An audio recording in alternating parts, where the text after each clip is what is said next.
I want to say shout out to the homie Rap God Reloaded. Thank you, brother, for the video topic. And I just want to expound upon what he suggested. I believe that Lonzo Ball has to complete the cycle of the Los Angeles Lakers young core. There are some fans who believe that Lonzo Ball has already legitimized himself as part of the Lakers young core. But let's look at the stats before we actually make such a egregious statement. Before we even delve into the topic of this video, can you guys just do me a favor? I want you guys to look at my old video I posted about a week ago now. I called it first. I said that Tristan Thompson would eventually sign with the Chicago Bulls after he's cleared waivers. And lo and behold, today he is now officially a Chicago Bulls. Now, with all that being said, hit the like button, subscribe to my channel. I'll be dropping you guys with dimes, gems, and giving you guys a lot of information prior to even happening.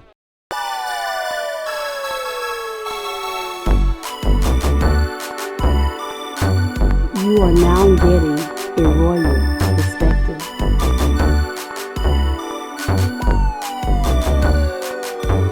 That's awesome. The 2021-2022 NBA All-Star Weekend has just concluded. And now, starting Thursday, the second half of the NBA season will reconvene.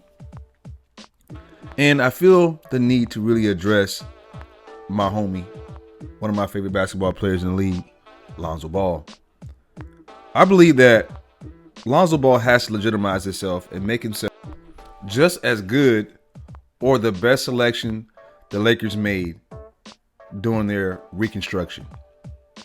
And I mean, Lonzo needs tangible evidence. We don't need fans' perspectives. We don't need necessarily someone's eye test. We need literally individualized NBA accomplishments and awards. The Los Angeles Lakers selected Julius Randle with the 7th overall pick during the 2014 NBA Draft. Julius went on to achieve the 2020-2021 Most Improved Player and also earned an All-Star selection. The next ensuing year, the Los Angeles Lakers went on to select D'Angelo Russell during the 2015 NBA Draft with the 2nd overall pick. D'Lo has earned an individual award as being a one-time NBA All-Star. In 2016, the Los Angeles Lakers selected Brandon Ingram with the 2nd overall pick. B.I. later went on to achieve the 2019-2020 Most Improved Player and also received an All-Star selection. I know I said earlier we're going to address lottery picks, but we also have to address the 2nd round overall pick during the 2014 draft with the 46th pick by the Washington Wizards that was later traded to the Lakers, Jordan Clarkson. Jordan Clarkson went on to achieve the 2020-2021 Six-Man Player of the Year. The aforementioned stats support and corroborate my notion. A lot of times, as I said in one of my previous videos as well, it's hard to argue Lonzo Ball's greatness without tangible evidence. And from a fan's perspective, it is very, very difficult to ingratiate Lonzo Ball in this conversation as one of the great young core, former Lakers young core at that. It's hard when Lonzo Ball doesn't necessarily have any individualized achievements or accomplishments. Yes, Lonzo Ball achieved a 2nd NBA All-Rookie Team selection. But so did Julius Randle. So did D'Angelo Russell. So did Brandon Ingram. As a matter of fact, the guy selected many picks after him, Kyle Kuzma, actually made the 1st team All-Rookie Team. So again, how can we literally sit here and legitimize Lonzo Ball's greatness? There's a lot of Lakers fans that literally want Lonzo Ball back, B.I. back, considering Anthony Davis' inability to stay healthy. I believe that there's 3 things that Lonzo Ball needs to fix and that I want to see going forward when he returns from his injury. It has been widely argued that Lonzo Ball has a mentality issue. The old adage says it best. When you strive for the moon, and if you miss or you fall short, at least you will fall amongst the stars. Lonzo Ball's been on record saying that he believes he can be an NBA most improved player. You see, that's indicative of Lonzo Ball's disposition and mentality. Sometimes you need to sit here and set bigger goals for yourself. Our mentality shifts and starts with a vision. I know there's a lot of folks on social media saying manifestation. But a lot of times manifestation can be seen as a sin because it's not necessarily us manifesting our dreams or the vision that God placed in us. It's really what God allows to happen. Right? So we have to think about it. If Zoe says to himself, I want to become and I want to vision myself as a most valuable player or NBA Hall of Famer, and you fall short of that, for example, you can say I want to be a Hall of Famer, and you fall short of being a Hall of Famer by just necessarily just making an MVP nod. Or if I want to be a most valuable player and I fall short, I can still be an all-star. And if I fall short, I can still not be being an all-star. I can just therefore be a most valuable, I can be a most improved player. All those aspects of it, when you have a vision for yourself, and I know Zoe's vision cannot just be camping up around the three-point line and shooting all day and playing defense. I know Zoe has to have a vision for herself that transcends beyond just being a 3 and D skill set player. That mentality shift starts with the vision that you have for yourself. I want to see Zoe envision herself going to the paint, finishing around the basket, being a consistent 20+ per score, being an NBA champion, and not just being an NBA piece on a championship team, but literally being the de facto leader, the person that the difference maker, the person that created the difference between an NBA championship or not achieving an NBA championship. Which is my next point. Zoe has 2 to 3 to 4 guys on that roster with similar stature, size, and build. And I believe that the NBA All-Star Weekend really gave you a lot of perspective and credence to a DeMar DeRozan's impact on an NBA team. Look at the All-Stars, former teammates, and first-time All-Stars of DeMar DeRozan. You have Fred VanVleet, DeJounte Murray. All of these former teammates of DeMar DeRozan literally looks up to this guy. What about Ayo Dosunmu, who's by far the 2021 steal of the draft? Who's at the rookie Rising Stars game? DeMar DeRozan and Zach LaVine, providing that off the court and on the court support. Now, there are reports that Lonzo Ball works out with DeMar DeRozan. He works out with Zach LaVine. They go to a gym and they actually work out.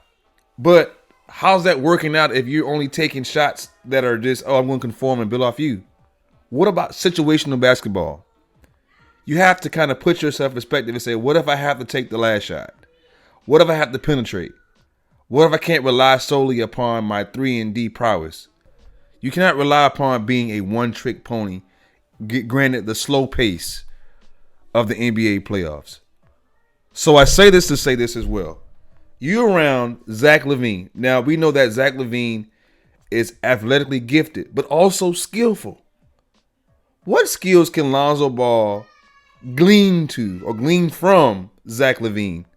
What about the art of the mid-range that DeMar DeRozan has mastered? That's one of Lonzo Ball's weaknesses, that some folks would say. And actually, his 2-point percentage is actually down this year. So what can Lonzo Ball take away? Granted, these guys are about the same build. Both these guys are 6'6". Zach is listed at 6'5". These guys are excellent ball handlers. What can Lonzo Ball take away? If you know that Lonzo Ball necessarily is not the greatest ball handler, what can Lonzo Ball glean from, take away from, learn from being under the tutelage of an older veteran such as DeMar DeRozan, who's having literally one of the greatest NBA seasons of his career? Why not take full advantage of that opportunity to literally sit up here and I will literally be under DeMar's wing and hip every time I get, if I have that dream for myself? Which goes back to my first point. A mentality shift means if I envision myself being a Hall of Famer, and if I fall short, I can potentially be an MVP, I continue to be an NBA All NBA selection, which we know that Lonzo Ball would have received an All NBA selection, defensive All NBA selection this year, right? But if I'm just sitting here, hey, I just want to make it to the end of the season. We don't necessarily know Lonzo Ball's mentality, right? But we have evidence to say, okay, to draw inference from. He wants to be.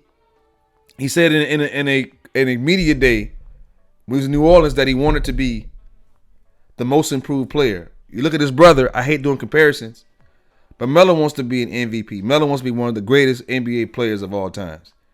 And you see literally that mentality shift, how Melo is now a first-time All-Star.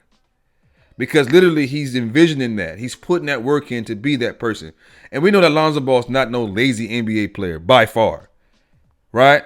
But that NBA, but that mentality shift is what I need to see from Lonzo Ball. Be the de facto guy. And if you make mistakes, that's part of the process of your greatness. If you know anything about Kobe Bryant during the 1998 NBA playoffs, Kobe had about 3 to 4 air balls.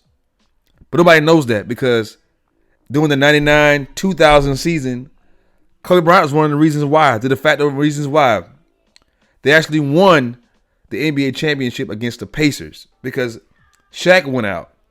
Kobe took over, and the team actually won off the back of a young star who could have folded under shooting 3 to 4 air balls. But he had the kahunas to take those shots. So I want to see Lonzo Ball, number 1 point, have a mentality shift. Number 2, capitalize upon your resources that you have in the building. Guys with similar strengths and who's very skillful. I would literally be doing the same drills, the same workouts, which is a perfect segue to my last point. Lonzo has to be available. The best availability, the best ability in the NBA is literally availability. We need Lonzo Ball to be available. And I feel as if at this moment in time, you've been injured literally every single season in your career. That means your off-season workout regimen is ineffective. I'm a person that's big into research. And if I realize using what's called informal assessment or formal assessment, which means that I'm going to always adjust along the process to determine what works and what doesn't work, being a researcher, why not? Why not find better trainers? Why not sit here and say, okay, I got to change my NBA regimen up, my offseason regimen up, or my seasonal regimen up during the season because it's not working. And I'm going to post a video to really discuss, Lonzo Ball's meniscus injuries, how this is the second one. It's not necessarily contact injuries, right? So I want to see Lonzo Ball figure out who can I really, what trainers are available that can help me potentially be a healthier, more sustainable version of me. So therefore, if I'm healthy, I'm available, I can therefore win those NBA accolades. So I can be mentioned along the pantheon of those former Lakers young core greats because I'm available. Without a shadow of a doubt, I believe that Lonzo Ball would have been a defensive All-NBA selection.